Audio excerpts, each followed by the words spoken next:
Before we begin, do me one favor and subscribe, because the earthquake I am about to walk you through did not strike just anywhere along the Pacific Northwest coast. It struck almost directly above a spot where scientists recently discovered something genuinely strange happening deep beneath the seafloor, a tear forming in the tectonic plate that feeds the Cascadia Subduction Zone. So the question spreading online right now is an understandable one. Is this earthquake connected to that discovery? Is it a warning sign? Could it be a foreshock to something much larger? So stay with me, because by the end of this you will understand exactly what happened off Vancouver Island, what scientists actually know about the ground beneath it, and what the honest, evidence-based answer to that foreshock question really looks like. Let's start with exactly what happened, because the details matter. A magnitude 5.6 earthquake struck under the ocean off Vancouver Island on Sunday night, according to Earthquakes Canada, hitting at 11:41 p.m. local time, roughly 219 kilometers southwest of Port Hardy, off the island's northern tip, at a depth of about 10 kilometers beneath the ocean floor. The agency confirmed there was no risk of a tsunami, and the epicenter sat roughly 300 kilometers from Campbell River and 330 kilometers from Port Alberni. Despite striking so far offshore, the shaking was felt as far away as Metro Vancouver, more than 450 kilometers to the southeast, along with reports of shaking across northern Vancouver Island itself. The quake was also felt across parts of western Washington, including reports from Bellingham, Port Townsend, Seattle, and Tacoma. Earthquakes Canada also reported that a smaller magnitude 4.5 aftershock followed just minutes after the main event. As of the most recent reporting, no injuries or property damage have been reported anywhere as a result of the earthquake, and no tsunami warnings were ever issued. Before we go any further, it's worth understanding why an earthquake at this exact magnitude did not cause damage, because the number itself can sound alarming without that context.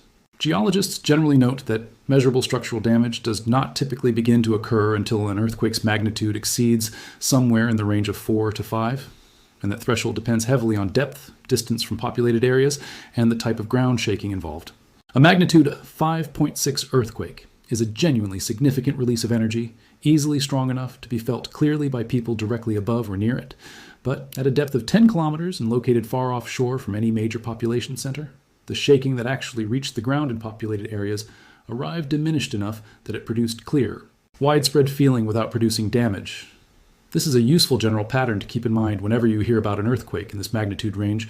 Specifically, distance and depth matter enormously in translating a number on a seismograph into an actual felt experience on the ground.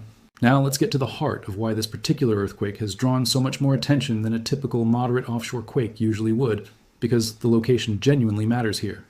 Just a few months before this earthquake struck, researchers conducting seismic imaging in almost exactly this same stretch of ocean made a striking discovery.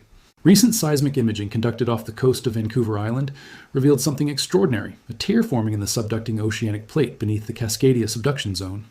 To understand why a tear in a tectonic plate is such a significant finding, you first need to understand what a subduction zone actually is and how it normally behaves. Cascadia works by having one entire plate, the Juan de Fuca plate, forced downward and swallowed beneath the North American plate along a long, mostly continuous boundary. Scientists have generally modeled this boundary as a single, unified structure, locked together by friction across its full length, storing strain uniformly as the plates continue grinding against each other. A tear changes that picture considerably, suggesting the subducting plate beneath this particular stretch of ocean is not one smooth, continuous sheet sliding underneath in a simple, uniform way, but is instead fracturing into separate segments, each one potentially capable of behaving somewhat independently from its neighbors. Let me offer an analogy to help this make intuitive sense. Picture a large sheet of thick ice covering a pond being slowly pushed and bent from one edge. If that sheet remains fully intact, the stress from that push distributes relatively evenly across the whole sheet, and it tends to bend or eventually crack in a more predictable, uniform way.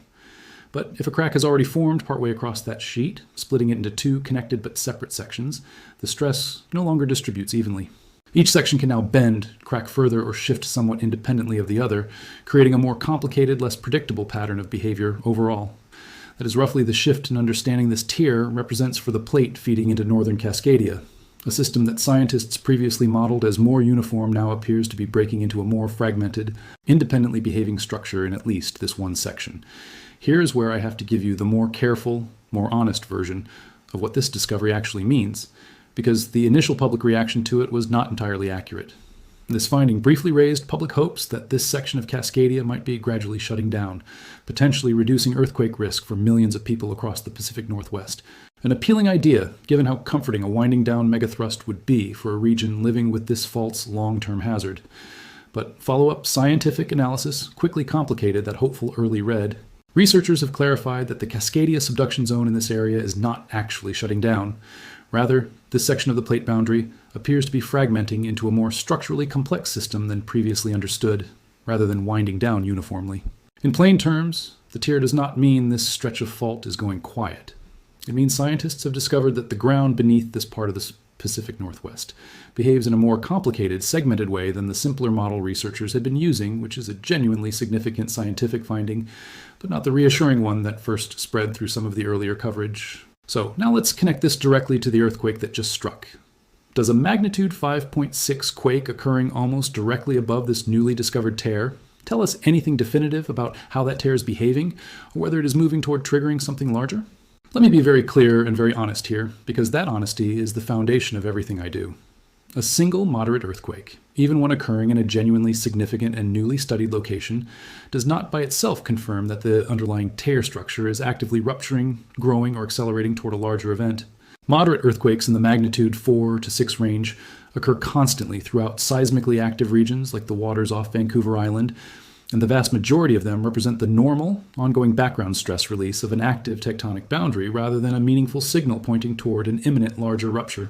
In fact, this stretch of ocean off Vancouver Island has a long, well-documented history of producing moderate earthquakes in this general magnitude range with real regularity, including a magnitude 5.8 event in 2023, a magnitude 5.0 quake in 2022, a cluster of quakes reaching between magnitude 6.5 and 6.8 back in 2018, and a magnitude 4.8 event tied to ongoing small tremors associated specifically with the Juan de Fuca plate the same year.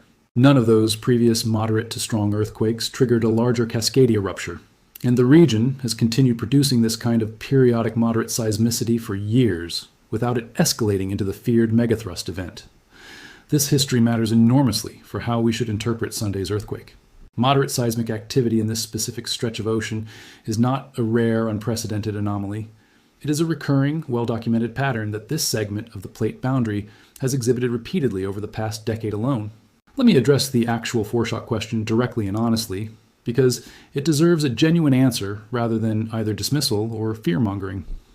In seismology, a foreshock is technically defined only retroactively, meaning an earthquake only gets classified as a foreshock after a larger earthquake actually follows it in the same area within a relatively short window of time. At the moment any moderate earthquake occurs, there is no reliable way to determine in advance whether it will turn out to be a foreshock to something larger or simply an ordinary standalone event, because the vast majority of moderate earthquakes are never followed by anything larger at all.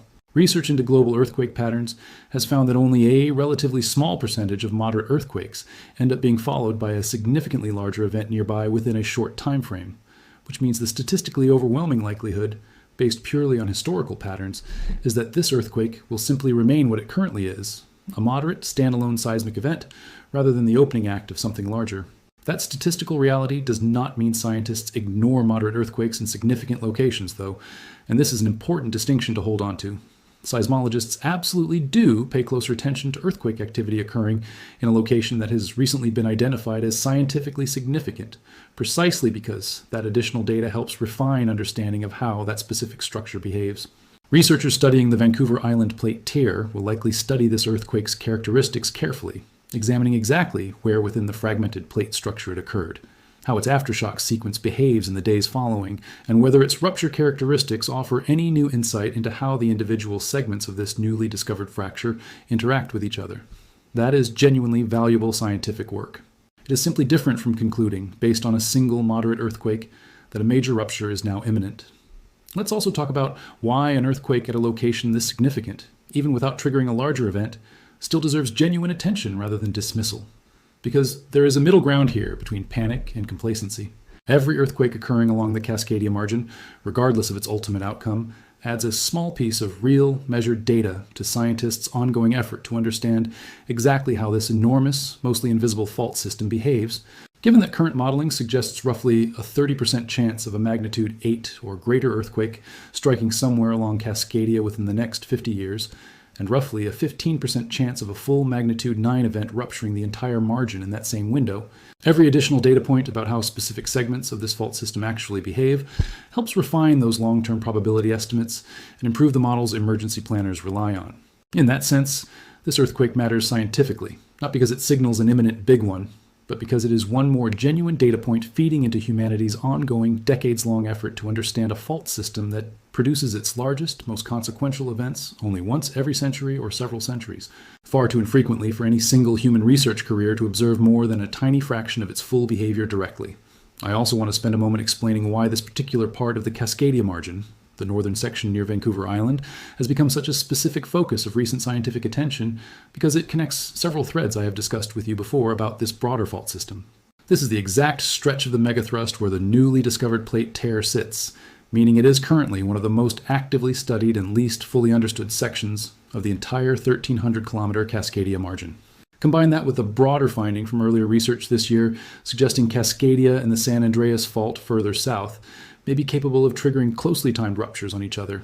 And you get a picture of a fault system where multiple different research threads are simultaneously revealing more structural complexity than scientists worked with even just a few years ago. None of that complexity, on its own, shortens the timeline toward the next major rupture. But it does mean the northern section of this fault, right where Sunday's earthquake struck, currently sits at the center of some of the most active and evolving research into this entire system. Let me walk through what would actually need to happen for a moderate earthquake like this one to meaningfully escalate into something larger. For that redistributed stress to trigger a significantly larger rupture, it generally needs to push an already critically loaded adjacent section of the fault past its own breaking point, essentially finding a neighboring patch of the fault that was already sitting right at the edge of failure and giving it the final nudge needed to let go. This does happen in earthquake sequences around the world, and it is part of why aftershock monitoring matters so much in the days following any moderate event. But it requires that adjacent stretch of fault to already be extremely close to its own critical threshold. And there is currently no confirmed evidence that the specific segments of Cascadia surrounding Sunday's earthquake were sitting at that kind of critical threshold beforehand. There's a practical safety point worth including here directly from the people who study this region and advise the public on it. Naomi Yamamoto, president of the BC Earthquake Alliance, has emphasized that the correct response during any earthquake is to drop, cover your head while taking shelter under a sturdy piece of furniture, and hold on, staying away from exterior walls and windows that could shatter. She has specifically pushed back against the commonly repeated advice that a doorway is a safe place to shelter during an earthquake, calling that a myth that needs to be dispelled rather than followed. She also recommends that every household maintain a basic earthquake kit, along with a grab-and-go bag, with enough water and food to sustain a household for 1 to 2 weeks in the event that a larger earthquake disrupts normal supply chains and infrastructure for an extended period. That specific guidance matters regardless of whether Sunday's earthquake ultimately turns out to be an isolated event, or, in the statistically unlikely case, an early signal of something larger, because the actual preparation steps that genuinely improve your safety during any Cascadia-related earthquake remain exactly the same either way. Let me be honest about the limits of what anyone can responsibly say about this specific earthquake's ultimate significance, because that honesty matters here as much as it does with every other fault I have covered with you. Nobody studying Cascadia right now, however many decades of experience they have, can tell you with confidence whether Sunday's magnitude 5.6 earthquake carries any genuine connection to a future larger rupture, or whether it will simply join the long list of moderate earthquakes this region has produced over the past decade without further consequence. What can be said with confidence is the statistical baseline. The vast majority of moderate earthquakes in seismically active regions like this one are not followed by anything larger. This specific stretch of ocean has a well-documented history of producing exactly this kind of moderate seismicity without escalation, and the broader decades-long probability estimates for a major Cascadia rupture have not been meaningfully altered by a single moderate earthquake.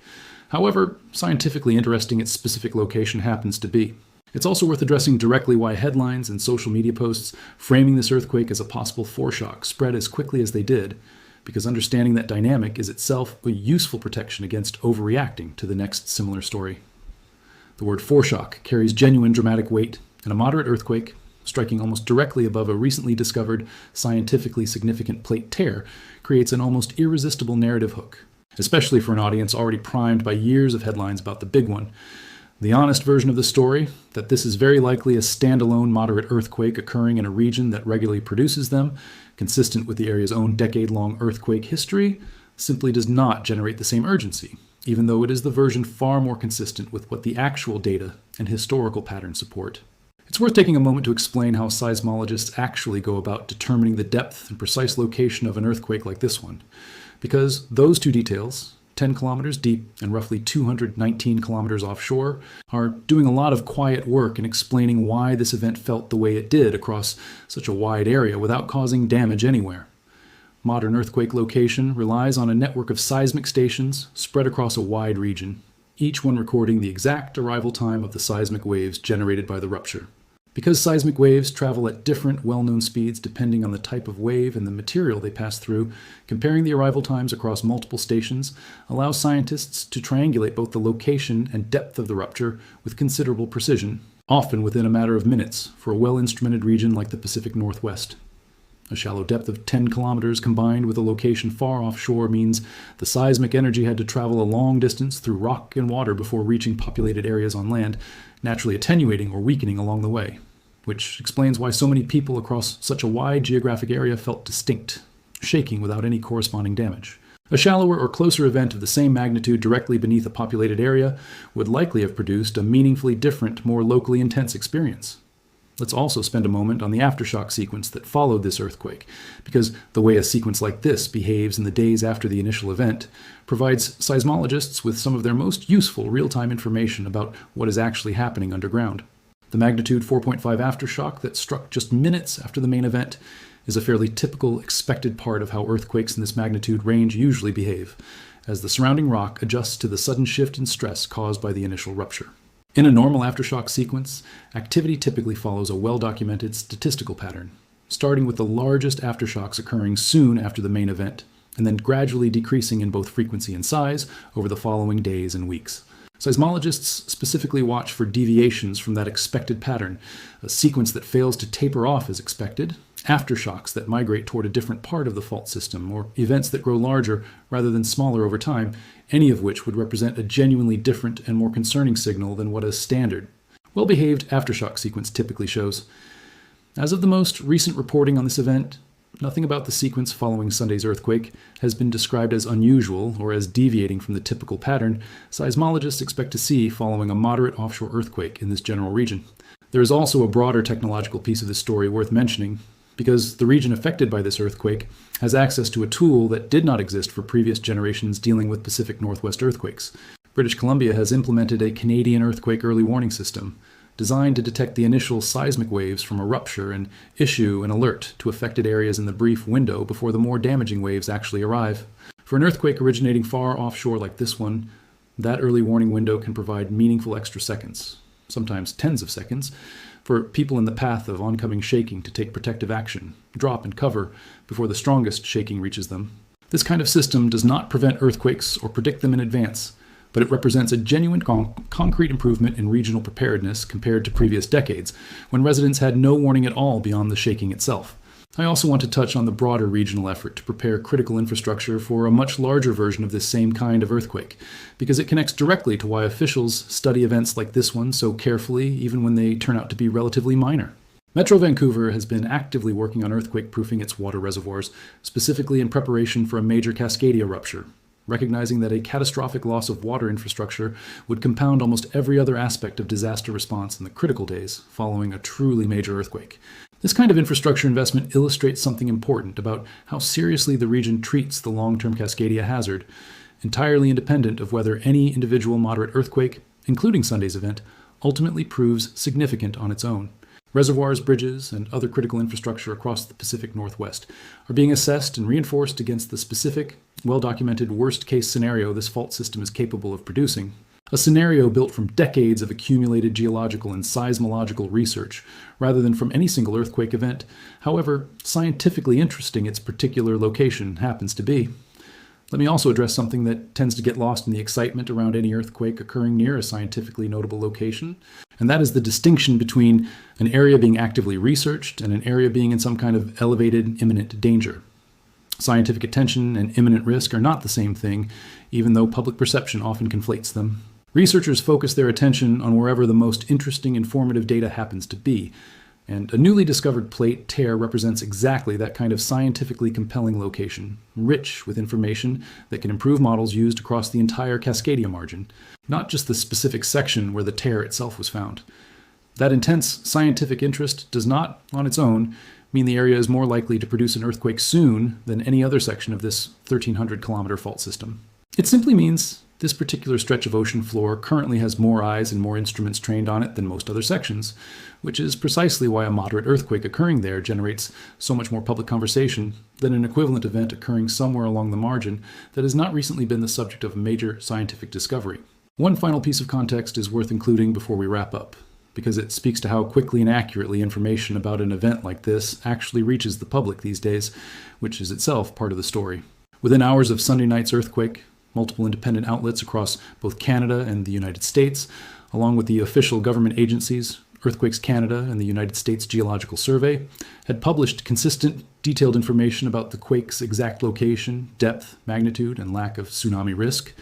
That kind of fast, consistent, multi-source reporting stands in useful contrast to the more speculative foreshock framing that's spread alongside it on social media. And it is worth remembering, the next time an earthquake strikes anywhere near a scientifically significant location, that the official seismological agencies monitoring these faults around the clock remain the most reliable first source of information, well ahead of whatever framing happens, to generate the most attention online in the following hours. So let me pull this all together into what really matters. First, a magnitude 5.6 earthquake struck off the coast of northern Vancouver Island on Sunday night. It felt widely across the region, including as far as Metro Vancouver and parts of western Washington, but producing no reported damage, no injuries, and no tsunami risk. Second, this earthquake occurred close to a section of the Cascadia Subduction Zone, where scientists recently discovered a tear in the subducting plate. A genuinely significant finding that reveals this section of the fault is more structurally fragmented than previously understood, though not one indicating the fault is shutting down. Third, despite the earthquake's proximity to that scientifically significant discovery, this specific stretch of ocean has a well-documented decade-long history of producing moderate earthquakes in this general magnitude range, without any of them escalating into a larger Cascadia rupture. Fourth, the statistical reality of foreshock classification means the overwhelming likelihood, based on historical global earthquake patterns, is that this event will remain a standalone moderate earthquake rather than the beginning of something larger, even though that classification can only ever be confirmed after the fact. And fifth, the long-term probability estimates for a major Cascadia earthquake, roughly 30% for a magnitude 8 or greater event, and roughly 15% for a full magnitude 9 rupture within the next 50 years, remain the same evidence-based benchmark for understanding this fault's true risk, unchanged by a single moderate earthquake, regardless of how significant its specific location happens to be. And yet, with all of that said, I want to end on the same honest note I have carried throughout. This is not a claim that this earthquake definitely means nothing, and it is not a guarantee that a major Cascadia rupture will not occur soon, because nobody can honestly offer that guarantee either. The Earth operates on timescales that dwarf human lifetimes. And a fault system this complex, with a section actively being revealed to be more fragmented than scientists previously modeled, deserves genuine ongoing scientific attention, rather than either dismissal or panic. What the evidence clearly shows, based on the specific details of Sunday's earthquake and the decade-long pattern of similar moderate events in this exact stretch of ocean, is that the far more likely outcome is business as usual for an active tectonic boundary, rather than the opening chapter of the catastrophic event this region has spent decades preparing for. If you live anywhere in the Pacific Northwest, from Vancouver Island through Washington and Oregon and into Northern California, the preparation remains exactly what it should have been before this earthquake struck. And it is worth doing now regardless of how this specific event ultimately gets classified by researchers in hindsight. Know the correct earthquake safety response, drop, cover, and hold on, away from windows and exterior walls, and not sheltering in a doorway, despite what you may have heard growing up. Keep an earthquake kit and a grab-and-go bag ready, stocked with 1 to 2 weeks of water and food for your household. Know your local tsunami evacuation route if you live near the coast, understanding that strong, prolonged shaking itself is the warning for a genuine Cascadia event, arriving before any official alert possibly could. None of this requires panicking over Sunday's earthquake specifically. It requires only the same steady, ongoing respect for this fault system that has been the right approach all along. Earthquake or no earthquake, foreshock, or far more likely, simply one more data point in this region's long, ongoing seismic story. I will keep following this closely and bringing you clear, honest updates as scientists learn more about what this earthquake and the fragmented plate structure beneath it actually mean. If you found this valuable, let me know in the comments where you're watching from and whether you felt this one yourself. Take care, stay prepared, and I will see you in the next one.